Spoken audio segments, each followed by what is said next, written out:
dari segala macam kotoran yang ada. Nah, itu ya.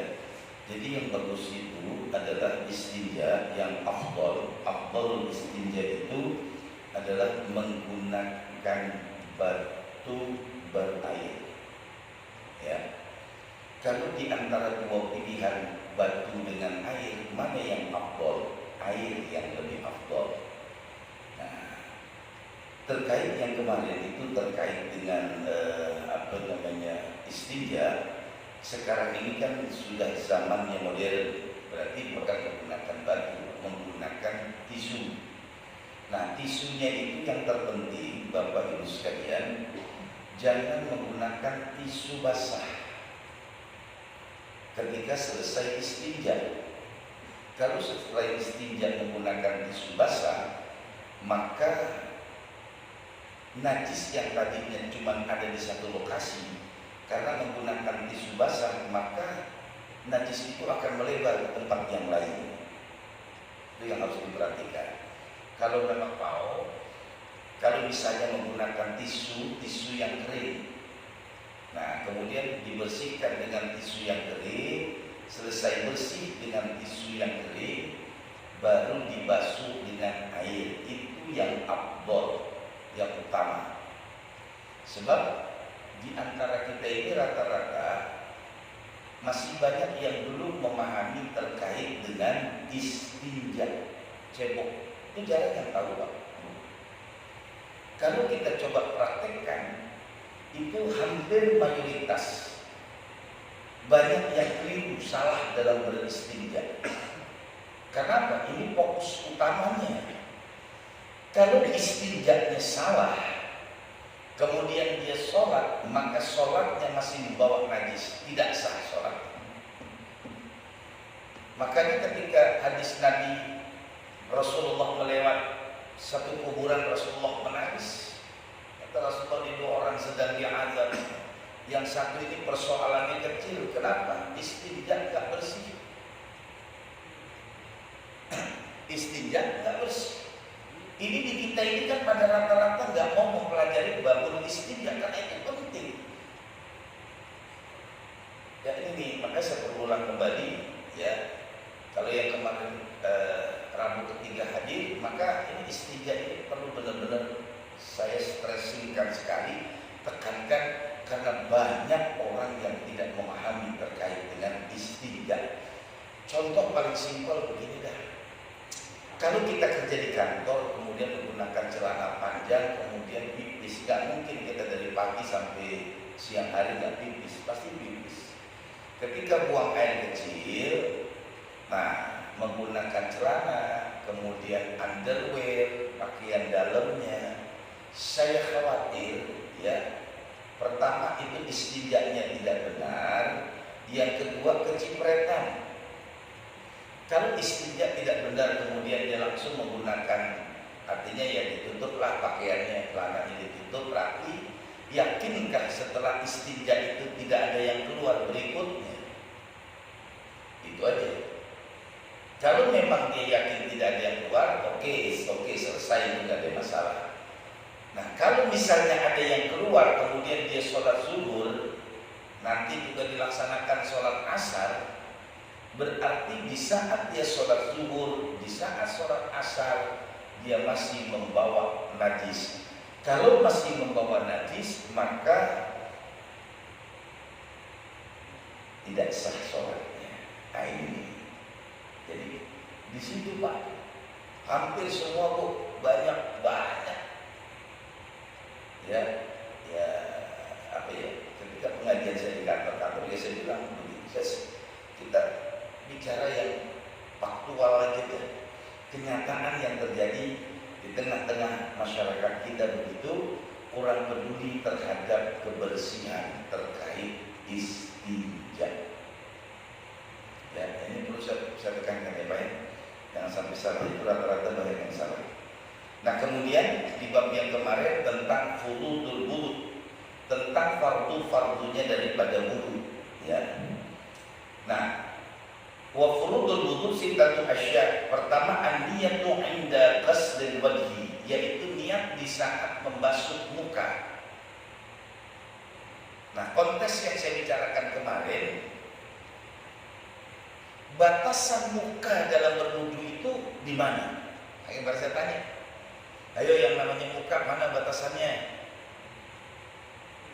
Ya, muka itu kan apa? Min manabitis sya'ri, dari tempat tumbuhnya rambut sampai lihya. Nah, kalau dia bilang sampai sini, nah, nanti ada implikasinya. Artinya ada dampaknya, khususnya buat ibu-ibu. Ketika dia katakan sampai di sini, kemudian nanti dia pakai mukena sampai di sini, maka ininya terlihat di bagian bawah. Coba aja Bapak perhatiin ibu yang menggunakan mukena. Nah, kalau ininya terlihat, bagaimana nanti hukumnya? Apakah ini termasuk wajah atau tidak? Nah, kalau mau menjadikan ini tidak batal, maka ketika berwudu kita basuh semuanya. Min manabitis sya'ri, dari tempat tumbuhnya rambut sampai kepada lihya. Makanya kan nanti di dalam sunnahnya wudu itu ada yang namanya ya takhlilul lihyah al-katifah, disunnahkan ya membasuh janggut atau jenggot. Nah, itu sunnahnya di situ. Nah itu Pak, ya kalau kita sih gak ada masalah, karena kita sholat gak pakai mukena. Ya itu terkait dengan wajah. Artinya gini, kalau kita sudah memahami batasan wajah, maka air wudhu kita tidak boleh, tidak sampai kepada batasan. Harus benar-benar sampai ke batasan. Nggak bisa orang wudhu cuma udah selesai, nggak bisa. Harus begini, alirkan supaya air itu mengalir. Karena itu kebiasaan orang kita. Kebiasaan kita kenapa? Karena air banyak, maka ya kita buang-buang air. Padahal ketika kita ambil ini air, kemudian kita basuhkan di muka kita, cukup kita ratakan saja semuanya. Diratakan semua. Jangan sampai tidak rata. Makanya orang-orang dulu kalau berwudu lama dia, karena dia meratakan. Kalau kita kan enggak. Begitu aja, nggak tahu tuh sampai enggak. Yang penting bagi dia muka saya basah dia. Itu yang pertama tuh Pak. Ya. Nah, kemudian niat. Menurut mazhab Imam Syafi'i bahwasanya itu niat inda ghuslil wajhi, ketika membasuh muka. Jadi ketika air itu jatuh di muka, Bismillahirrahmanirrahim, nawaitul wudu'a li rabbil hadasil asghar. Jadi sambil kita menjatuhkan air di muka kita, kemudian kita berniat nawaitul ghusla li rabbil hadasil asghar. Saya niat berwudu untuk menghilangkan hadas kecil. Ya, itu. Bagaimana kalau dia tidak niat? Di dalam mazhab yang lain menyatakan bahwa niat itu bukan termasuk fardunya, tetapi syaratnya. Berarti dikerjakan di luar. Bismillahirrahmanirrahim. Kan ada yang cuci tangan sambil niat. Bismillahirrahmanirrahim. Nawaitul wudu'a li rabbil hadasil asghar. Ketika muka dia diam aja. Itu sah tetap. Dalam konteks mazhab yang lain, dalam mazhab Imam Syafi'i, yang namanya niat itu adalah termasuk rukun dalam berwudu. Kapan diniatkan? Di saat wajah kita. Ingat Pak, ya, jangan sampai keliru. Nah kemudian wa ghuslul wajhi wa ghuslul yadaini ilal mirfaqaini, membasuh tangan itu sampai kepada sela-sela, ya sampai kepada siku. Nah, kalau memang terbuka begini masih aman, enak. Memang disunahkan, dikatakan di sini kan di dalam ayatnya, faghsilu wujuhakum wa aydiyakum ilal marafiqi, tangan sampai siku. Maka ketika kita berwudu, air mengocor, mengalir dari sini. Kalau lihat konteks ayatnya, wa aydiyakum, tangan, ilal marafiqi, sampai kepada siku. Alirkan air. Kenapa begini? Supaya nanti sela-sela yang ada di jari kita ini masuk airnya. Kan kadang-kadang orang cuman, ya kalau sempurna nggak ada masalah, boleh nggak ada masalah. Yang penting Quran hanya memberikan batasan dari tangan sampai kepada siku. Nah, yang sering saya perhatikan itu kekurangannya di mana? Kekurangannya adalah menyela-nyela jari di sini. Makanya ketika kita berwudu di sela-sela jari kita ini, sunnah ini. Supaya kenapa? Air ini masuk ke sini, Pak. Ketika begini kemudian takutnya ini nggak masuk. Nah, takutnya juga di di sela-sela kuku. Kalau ada bagian yang tidak masuk, maka tidak sah berwudu. Nah, itu satu ya, maksimu wa aydiyakum ilal marafiq wamsah. Nah, ada juga orang yang mungkin nggak bisa dibuka kali ini, cuma sampai di sini. Bisa jadi kan ada juga orang pakai baju yang nggak bisa dibuka, sini aja nih. Nah, kan ketika dia berwudu dia bingung. Siku di sini, bajunya sampai di sini, ini bagaimana ini? Basahin bajunya supaya sampai kepada siku. Biar sampai sini. Jangan yang wajib dikalahkan dengan yang sunnah. Iya, dengan bajunya masa kalah. Ntar baju saya basah. Ya, kalau kagak mau ya buka bajunya. Buka bajunya, gantung. Nah, tinggal pakai pakaian dalam berwudu supaya bajunya nggak basah. Nah, itu coba deh diperhatiin lah. Orang-orang yang berwudu di samping sisi kanan kita, kalau berwudu ngantri perhatiin aja. Kalau Jumatan di kantor gitu ngantri wudu saya lihatin, nggak belajar juga. Sayang gitu ya. Dia punya waktu tetapi dia tidak manfaatkan waktunya untuk mencari sesuatu yang wajib. Wudu kan wajib. Kenapa? Kalau nggak wudu gimana mau sholat? Gitu ya. Nah, kemudian wa ghuslul yadaini ilal mirfaqain wa mashu ba'dir ra'si, membasuh sebagian daripada kepala. Nah, ini ayatnya mutasyabihat. Dalam satu ayat itu ada ayat mutasyabihatnya, yaitu di antaranya mashu ba'dir ra'si, membasuh sebagian kepala. Apakah sebagian itu sepertiga kepala? Apakah sebagian itu seperempat kepala? Atau sebagian kepala cukup? Makanya dikatakan di dalam Al-Quran itu, bagsilu wujuhakum wa aydiyakum ilal marafiqi wamsahu biru'usikum, basuh kepala. Logikanya apa? Rambut pasti ada di kepala, dan tidak semua orang punya kepala, punya rambut. Aida, tidak semua orang yang punya kepala punya rambut, tapi rambut tumbuhnya di kepala. Makanya bukan yang dibasuh rambutnya, tapi yang dibasuh kepalanya. Kalau yang dibasuh rambutnya, kasihan yang kepala yang tidak punya rambut. Makanya di Quran dikatakan wa mashu ba'dir ra'si, ra'sun, membasuh kepala. Ada yang menyatakan harus sepertiga kepala dibasuh. Berarti kepalanya dibagi tiga, 1, 2, 3, atau ke depan ini 1, 2, 3.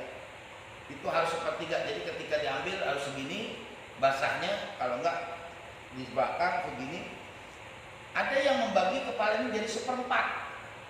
1, 2, 3, 4. Artinya apa? Air wudu itu harus dibasuh 1/4 kepala. Madzhab Hanafi semuanya harus dibasuh karena dibasahkan roksun. Nah, sekarang tinggal Bapak nih, pakai yang setengah, pakai yang 1/4, apa pakai yang 1/3, apa pakai yang semua. Madzhab Imam Syafi'i sah walaupun cuma sedikit dari bagian kepala. Maunya di sini. Yang penting bagian kepala ya, bukan rambut. Atau di sini dicolek. Sah. Ya, nah ini nih Pak yang harus dipahami kita terkait bagian kepala. Kemudian wa ghuslur rijlaini ilal ka'baini. Membasuh kaki itu sampai kepada membasuh kaki ilal ka'baini sampai mata kaki. Nah, coba diperhatikan. Terkadang orang ketika berwudu dia itu tidak. Jadi airnya itu dibuka, kerannya cuma suruh air yang jalanin. Harusnya bukan begitu. Ketika air dibuka, tangannya yang bergerak membasuh, khususnya sela-sela jari. Coba perhatiin dah. Banyak yang berwudu itu cuman gitu aja, Pak. Nggak sah itu. Nggak sah dia. Apakah dia jamin air itu akan mengalir dari sini sampai ke sela-sela jari? Coba deh perhatiin. Lihat di bawah tadi kalau lagi saya wudu, saya perhatiin. Ini orang kok wudu gitu aja. Wah, berarti ini orang nggak belajar ini. Padahal ayat itu wa mashu ba'dir ras. Faghsilu wujuhakum wa aydiyakum ilal marafiqi wamsahu bi ru'usikum wa arjulakum ilal ka'bain. Kaki itu sampai mata kaki. Pegang. Lah kakinya aja ogah dipegang, gimana kaki orang lain? Ya kakinya dia diogah pegang. Padahal kebersihannya itu untuk dia sendiri. Ini Pak, tolong diperhatikan ya terkait dengan nah kemudian yang terakhir itu namanya tertib. Itulah namanya rukun daripada wudu. Rukun wudu itu kalau dalam konteks fikih, nah, pertama niat, yang kedua membasuh muka, yang ketiga tangan sampai siku, yang keempat kepala, yang kelima kaki, yang keenam tertib. Artinya harus berurutan. Udah kaki duluan aja, muka antar aja belakangan, orang lagi makan. Jadi saya wudu kaki dulu dah. Ya, nggak bisa, harus gitu Pak. Ya, nah ini namanya tertib. Jadi dari muka, tangan dan seterusnya. Kemudian wasunanuhu. Nah ini sunnah. Sunnah-sunnahnya daripada wudu. Pertama at-tasmiyah. Biasanya kita tuh yang namanya tasmiyah di saat mencuci tangan, kan termasuk sunnahnya. Bismillahirrahmanirrahim. Nawaitul wudu'a li raf'il hadasil asghar. Saya berwudu untuk mengangkat hadas kecil. Wa ghuslul kaffaini qabla idkhalihi man ina, yaitu tadi membasuh. Kenapa harus dibasuh?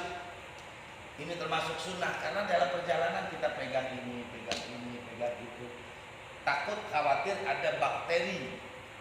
Nah, sebelum bakteri ini nempel di muka, maka disunahkan membasuh, mencuci tangan kita. Bismillahirrahmanirrahim. Sambil mencuci ini, kita bersihin ini, biar nanti ketika wudu udah aman, di sela-sela jari udah masuk. Ya, itu sunnah. Kemudian wal madmadah, berkumur. Nah, ini berkumur orang-orang kita, orang tua kita dulu tuh sebetulnya mempraktekkan wudu berkumurnya benar. Dia masukkan air,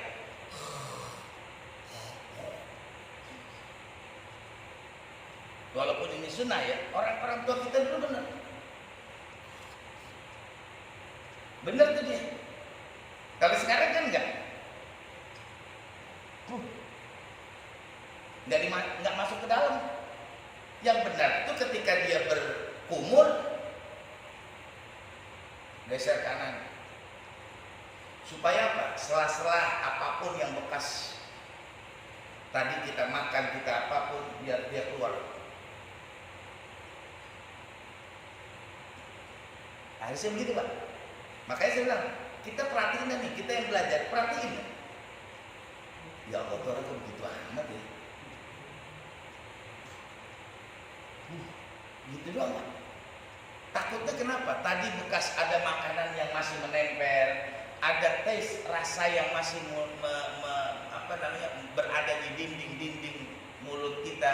Kalau kita berkumur dengan sempurna, supaya nanti di saat sholat rasa pedas yang tadi kita makan hilang. Kalau lagi sholat, imam udah sujud dilupa aja nih, karena lagi masih menikmati rasa pedas tadi. Nah, makanya disuruh berkumur, itu sunnah. Ya. Nah, kemudian wal istinsyaq, memasukkan air ke hidung kita. Masukkan air, tarik. tarik, baru keluarkan. Supaya kotoran-kotoran yang ada di dalam hidung kita ini keluar semua. Hebatnya syariat. Ya namanya kita jalan Pak, saya tadi naik motor, nggak mungkin kita nggak berdebu, pasti ada debu. Dan pas sekalipun kita pakai masker juga, itu kan pasti ada debunya juga. Menempel di debu di dinding-dinding. Ya, makanya Allah tuh luar biasa menciptakan hidung sebelum kuman masuk ke dalam atas kemudian ke bagian paru-paru kita sudah dicegah dengan bulu-bulu hidung, dibersihin begitu. Banyak juga yang coba perhatiin orang yang istinsyak itu cuma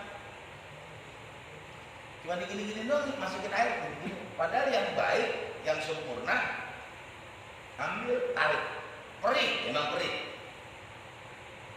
Ya, walaupun ya sebagian menyatakan di antara hikmah dan manfaatnya itu untuk menghindari penyakit stroke. Ya, saya pernah ngalamin misalnya Pak, karena biasa istinsyak, kemudian ya lagi tinggi, tahu-tahu mimisan, orang dulu mimisan, keluar darah dari hidung. Maka dibilang ini bagus kalau keluar darah dari hidung itu bisa menghindarkan dari penyakit stroke. Kenapa? Penyumbatan darah yang ada di bagian kepala keluar semua. Nah di antara hikmahnya itu adalah kita ya istinsyak, memasukkan air ke hidung kita. Memang kalau belum terbiasa sakit Pak, perih. Kayak kalau biasa enak aja. Ya, itu istinsyak. Kemudian wa mashu jami'ir ra'si. Mazhab Imam Syafi'i mengatakan, mazhab Maliki dan Hanafi mengatakan sunnah membasuh semuanya. Itu disepakati. Kemudian wa mashul udhunaini, membasuh dua telinga kita. Memang caranya itu kan macam-macam. Jadi ini dua antara jempol dengan telunjuk. Masukkan telunjuknya di lubang telinga, ambil air itu digeser belakangnya dulu. Nah ketika sudah selesai di belakang geser, ya baru yang telunjuknya bermain, membersihkan sela-sela telinga kita yang bagian sini. Nah, itu yang dianjurkan ulama. Sunnahnya membasuh telinga, walaupun cuma ada yang dapat juga sih pahalanya, cuma nggak sempurna aja, gitu ya. Nah kemudian zahirima wa batinima bima'in jadidin, itu termasuk sunnahnya. Kemudian wa tahlilil lihyah, membasuh sela-sela janggut. Tahlilul asabi, membasuh sela-sela daripada jari. Ya, kemudian wa taqdimul yumna 'ala al-yusra, mendahulukan yang kanan baru yang kiri, ya. Fattaharatu salasan, semua disunnahkan 3 kali, ya, semua disunnahkan 3 kali. Tapi ingat, saya kasih notes catatan ini apa? Kalau di bulan suci Ramadan, ya, hindarkan istinsyak, ya, di bulan suci Ramadan. Takut nanti ketika tertarik sampai sini masuk batal puasanya. Ya, karena apa? Berumur istinsyak termasuk sunnah dalam berwudu. Sampai sini Pak. Ada yang bertanyakan dulu? Hah? Ada mau nanya nggak? Ya silakan. Sebentar, sebelah sini sebentar.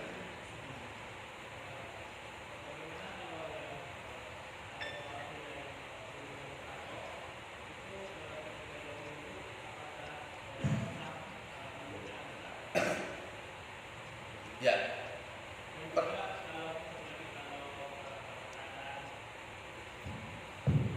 Kalau pada wanita yang katanya kakinya itu ada kayak cat gitu ya, nah, itu apakah tidak sah juga hukum dari wanita tersebut? Dan misalnya berwudu ada kategori seorang yang berwudu dalam keadaan tidak sah, itu bagaimana satu sholatnya? Apakah harus ulang lagi sholatnya beserta wudunya atau seperti apa?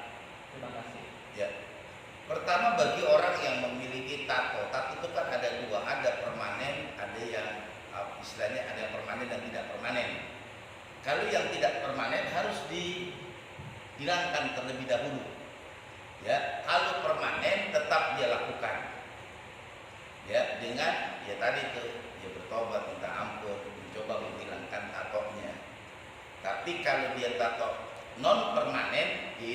kan ada tato non permanen tuh yang kayak model dulu stiker permen karet, kita tempelin di sini kan nempel ya.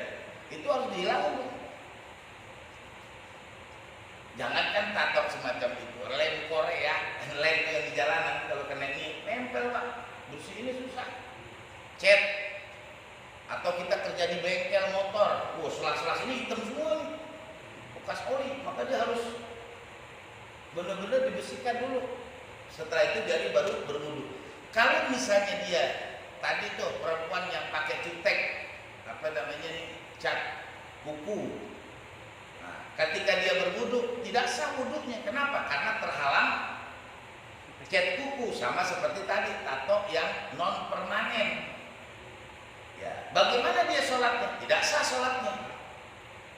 Terus dia baru tahu bagaimana dia qadha sholatnya atau dia i'adah, mengulang sholatnya. Jadi sholat itu pertama ada yang adaan, sekarang ini kita kerjakan zuhur, ada yang namanya i'adatan. Tadi kita sholat, cuman pas sholat kita ingat ya iya, waduh ada yang najis di pakaian saya, ulang lagi sholat zuhurnya, namanya i'adah. Nah ada yang namanya qadha. Dia tinggalkan sholat kemudian dia wajib, misalnya gini, kita ketiduran tahu-tahu bangun azan maghrib, ya belum sholat zuhur asar, udah masuk maghrib, nah qadha zuhur dengan asar lanjutkan dengan maghrib. Nah itu, jadi kalau berwudu apabila ada tatoknya yang permanen is okay, silakan, karena susah untuk dihilangkan. Yang penting dia berusaha menetapi. Kalau yang non permanen artinya yang bisa dihilangkan, wajib dihilangkan. Kenapa? Karena tidak masuknya air wudhu di anggota wudhu. Gitu Pak. Assalamualaikum Ustaz. Tadi disebutkan apa dalam wudhu itu ada